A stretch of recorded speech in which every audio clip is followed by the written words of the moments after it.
Bien-aimés dans le Christ, permettez-moi de vous relire une lettre à mon Père qui s'intitule « Qui es-tu »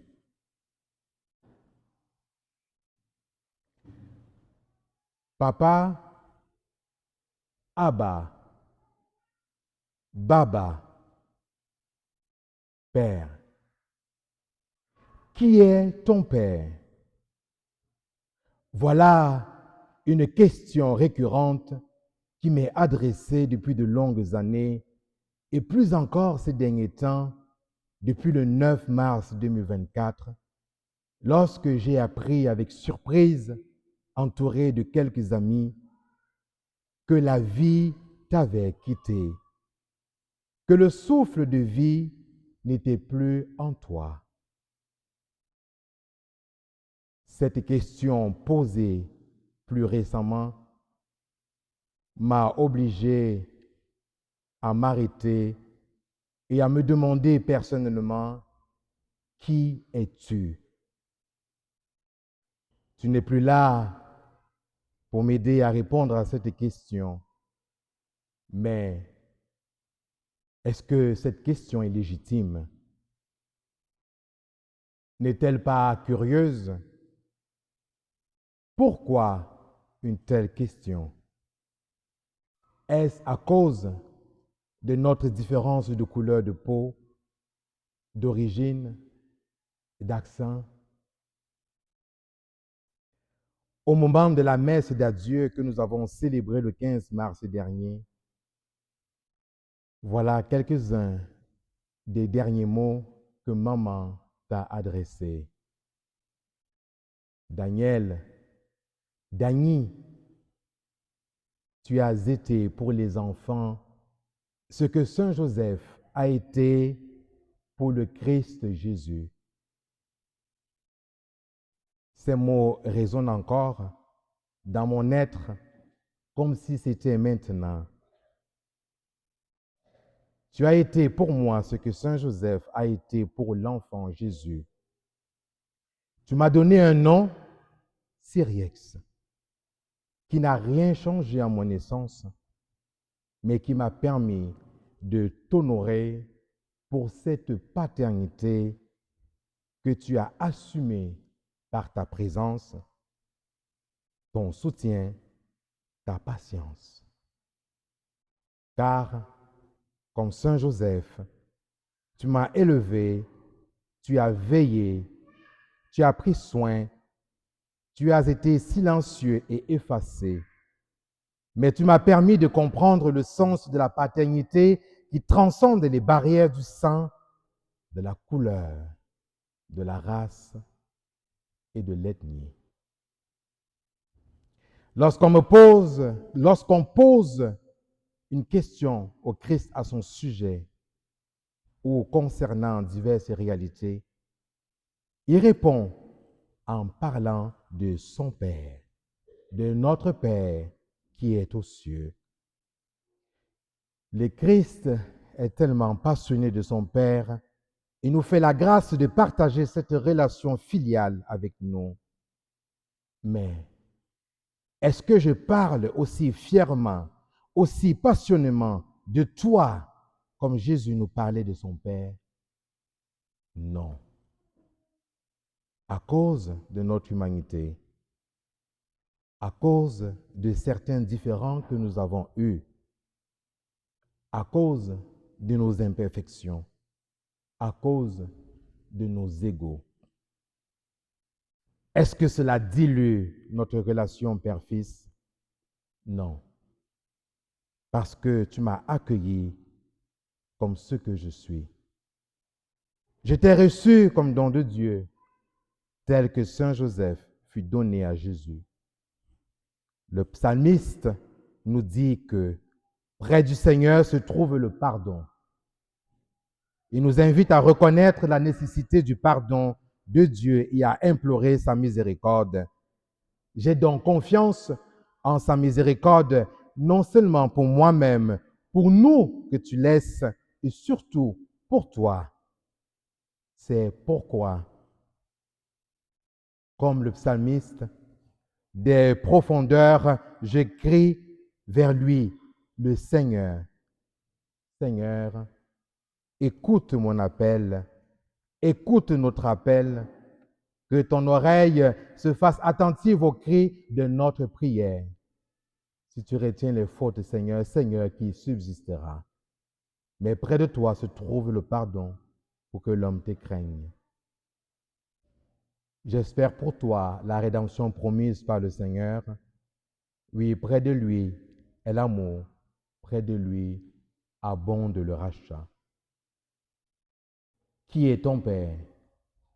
Cette question fait monter dans mon être ta générosité et ton hospitalité, car à la maison, il n'a jamais manqué de nourriture, surtout de boissons, en particulier du très bon vin. Tu éprouvais du plaisir à accueillir, à fêter, à jouir de l'existence et à partager cela avec tout le monde.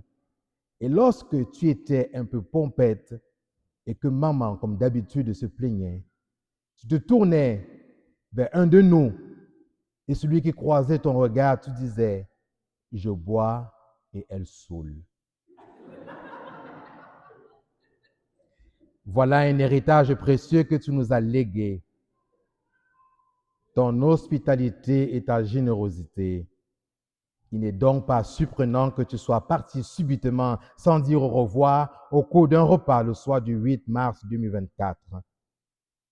Sans doute un appel pour t'avancer vers le festin que le Seigneur de l'univers préparera pour tous les peuples sur sa montagne, un festin de viande grasse et de vin capiteux, un festin de viande succulente et de vin décanté. Voilà pourquoi nous célébrons ta vie, ce que tu as été pour nous, pour maman, de manière festive, parce que tu aimais cela. Car dans nos traditions africaines, en particulier dans l'ouest du Cameroun, cesser les pleurs en célébrant la vie autour d'un festin accompagne le défunt et ses sources d'espérance. Nous croyons donc et espérons fermement que le Seigneur, sur cette montagne où tu nous précèdes, il fera disparaître le voile du deuil qui enveloppe tous les peuples et le linceul qui couvre toutes les nations.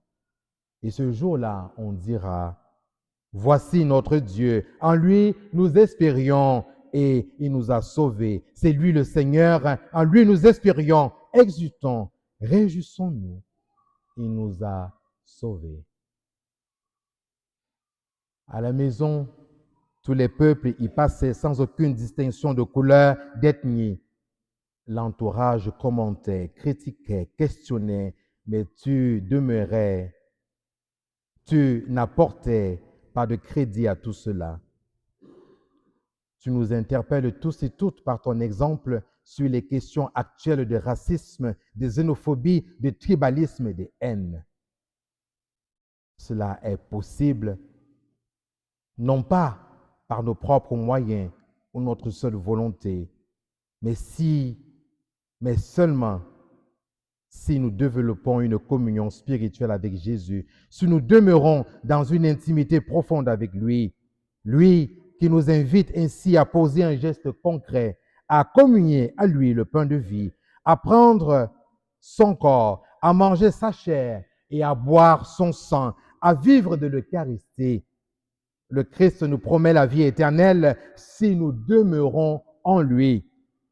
Celui qui mange ma chair et boit mon sang a la vie éternelle. Et moi, je le ressusciterai au dernier jour. Le Christ est la vraie nourriture. Il est l'unique qui procure toute satisfaction, une satisfaction totale à toutes nos soifs et quêtes de sens par sa résurrection. Il nous a promis la vie éternelle et cette foi en lui, cette union avec lui transformera donc nos attitudes, nos relations, et détruira toutes nos barrières de race, d'ethnie et bien d'autres. Qui est ton Père? C'est Abba, c'est Baba qui est aux cieux. C'est Abba qui m'a placé sous ta protection et tu m'as donné un nom. C'est Abba qui m'a donné le souffle de vie, qui m'a révélé sa générosité et son hospitalité à travers toi. C'est Abba, c'est Baba qui est présent au cœur de nos vies, qui m'a révélé à travers toi qu'il n'a pas de couleur, qu'il rassemble autour de sa table toutes les races et toutes les nations.